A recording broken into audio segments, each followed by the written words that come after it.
புத்தியால எண்ணத்தால நம்ம அப்பா இருக்கிற இடத்துக்கு போவாங்க.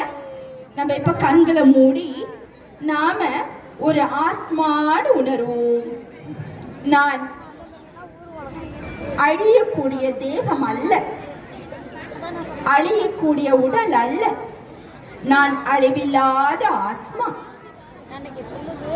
இந்த இரு புருவ மத்தியில் நட்சத்திரம் போல் ஜொலித்துக் கொண்டிருக்கும் ஆத்மா நான்.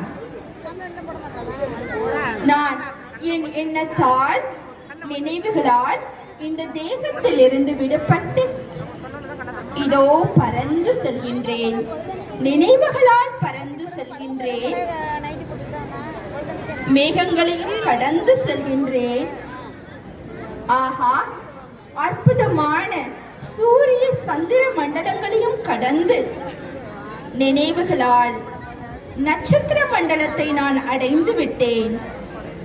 இதோ நட்சத்திர மண்டலத்தையும் கடந்து இந்த வானத்தை தொட்டு இந்த வானத்தை பிளந்து கொண்டு கைலாசத்தை பார்க்கின்றேன். ஆஹா, அற்புதமான காட்சி! வானத்திற்கு மேலே இந்த கைலாசம் என்ன ஒரு செம்பொன் நிறமான ஜொலிப்பு! ஆஹா, அப்பா மகா ஜோதியாக, ஜோதி புள்ளியாக சிவ பகவான் என்னை படைத்த அப்பா பிரகாசமாக நான் இதுவரை கண்டிராத ஒரு பிரகாசத்தில் ஜொலித்துக் கொண்டிருப்பதை நான் உணர்கிறேன்.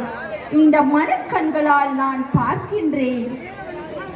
ஆஹா ஆஹா, ஆனந்தமே! என் கைலாசநாதரை நான் பார்த்து விட்டேன். என் மனக்கண்களாக மகா ஜோதியாக பார்த்து விட்டேன்.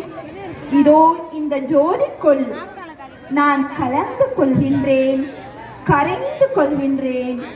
என்னை நான் மறந்து போகின்றேன். ஆஹா ஆனந்தம்! ஆஹா ஆனந்தம்! இந்த தருணம் அற்புதமான தருணம். என் அப்பாவை நான் சந்தித்து விட்டேன் கைலாசத்தில். அவருடைய சக்திகள் முழுவதும் எனக்குள் நிறைந்து விட்டது. நான் கலந்து கலந்து எப்படி பாலில் நீரை சேர்க்கும் பொழுது நீர் பாலாக மாறுகின்றதோ, இதோ என் தந்தை கைலாசநாதருடன் நான் இணையும் பொழுது நான் அவருடைய சக்திகளை முழுவதும் பெற்றுவிட்டேன், எனக்குள் நிறைத்து விட்டேன். இந்த உன்னதமான உணர்வோடு, நிறைவான மனதோடு தற்காலிகமாக